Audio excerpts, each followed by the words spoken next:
जो सा राउंड 4 का रिजल्ट आज आ गया और बहुत सारे बच्चों को सीट मिली, बहुत सारे बच्चों को सीट अभी तक नहीं मिली है और बहुत सारे बच्चों को लोअर सीट मिली है। तो ये वीडियो स्पेशली उन बच्चों के लिए होने वाली है जिनको अभी तक सीट नहीं मिली है और वो क्लोजिंग रैंक के आसपास हैं, या जिनको लोअर सीट मिली है और वो अपग्रेड चाहते हैं। तो वीडियो को बिल्कुल भी स्किप मत करना, अच्छे से देखना, क्योंकि जो मैंने लास्ट वीडियो बनाई थी 3 से 4 में जंप एनालिसिस और 2 से 3 में एग्जैक्ट जंप एनालिसिस बताया था, इसी तरह से राउंड 4 से 5 में जो जंप एनालिसिस होने वाला है, लास्ट ईयर का, लास्ट टू लास्ट ईयर का ड्रॉप एनालिसिस रहा था, उसके बेस पे मैं बताऊंगा इस बार अप्रॉक्स कितना रहने वाला है। तो अगर आईआईटीज की बात की जाए तो पहली जो आप लिस्ट देख रहे हैं जिसमें 2060 का मैक्सिमम ड्रॉप देख पा रहे हैं, आप जंप देख पा रहे हैं, वो आईआईटी जम्मू की लिस्ट है लास्ट ईयर की।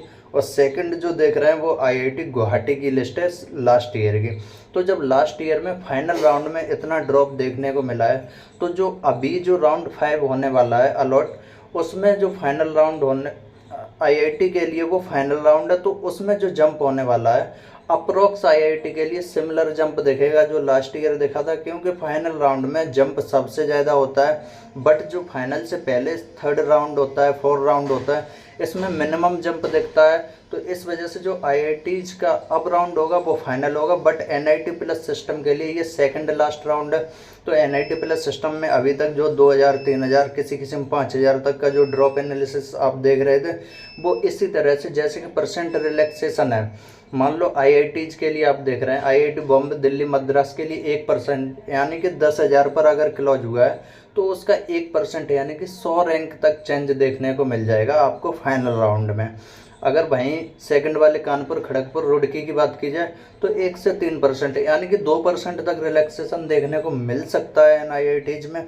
और जो नीचे वाले आईआईटीज हैं उनमें 4 से 8% जैसे देखने को मिल रहा है जम्मू में।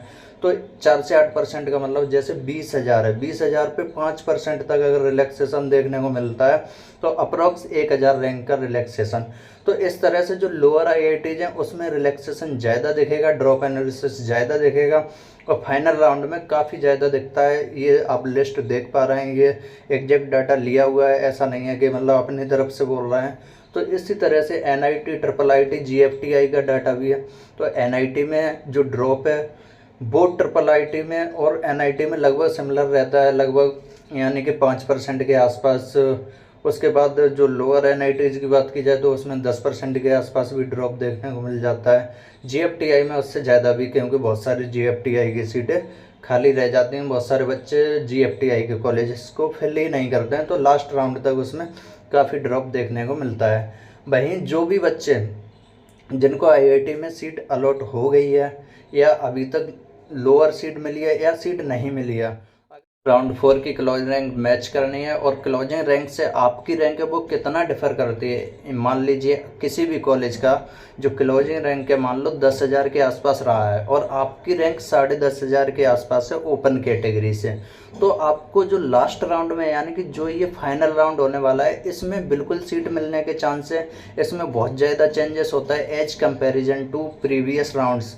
जो प्रीवियस राउंड्स में आपको जो चेंजेस बहुत कम दिखें वो क्योंकि जो आपको जो फाइनल राउंड में चेंजेस देखेंगे उसकी कंपैरिजन बहुत कम होते हैं। जो मैंने डाटा ले रखा है इसमें भी आप देख सकते हो फाइनल राउंड उस टाइम तो 6 राउंड होते थे आईआईटीज के लिए, उस केस में इतना जो चेंजेस देख पा रहे हो आप। तो अब इस बार चेंजेस है वो बहुत ज़्यादा देखने को मिलेगा राउंड 5 के लिए। तो बिल्कुल भी पैनिक नहीं होना है जिनको सीट नहीं मिली है, और स्पेशली मान लो एनआईटी के बच्चे हैं, यानी कि जो एनआईटी, ट्रिपल आईटी और जीएफटीआई के लिए काउंसलिंग करा रहे हैं या जिनको लोअर सीट मिल रही है आईआईटी में, तो वो सोच रहे हैं एनआईटी लें या ना लें।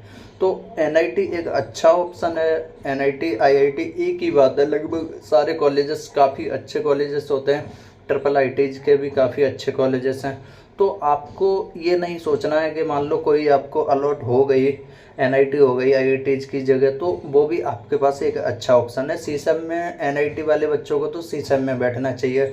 मान लो कोई बच्चा लोअर ब्रांच मिलती है एनआईटी प्लस सिस्टम वाले बच्चे को, तो उससे सीसम में अगर वो बैठता है तो उसकी 100% अपग्रेड होगी, ब्रांच 100% अपडेट होगी।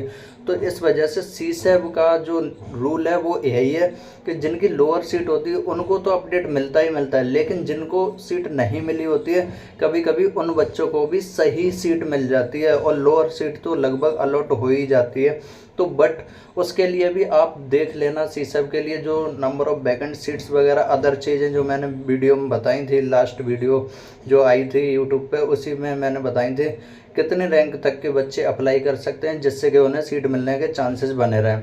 क्योंकि बहुत सारे जो होम स्टेट से हैं, तो होम स्टेट अगर आपका अप्लाई हो रहा है उस केस में आप कर सकते हो।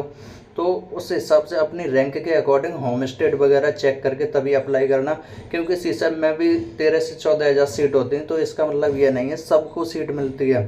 तो अगर आप आसपास रहते हो, जैसे ओपन से 1.5 से 2 लाख के आसपास आपकी रैंक है, उस केस में आप अप्लाई कर सकते हो, लगभग चांसेस बने रहते हैं। तो इसमें तो इतना ही बताऊंगा, वीडियो नेक्स्ट वीडियो आएगी उसमें मैं फिर बताऊंगा सीसब के बारे में।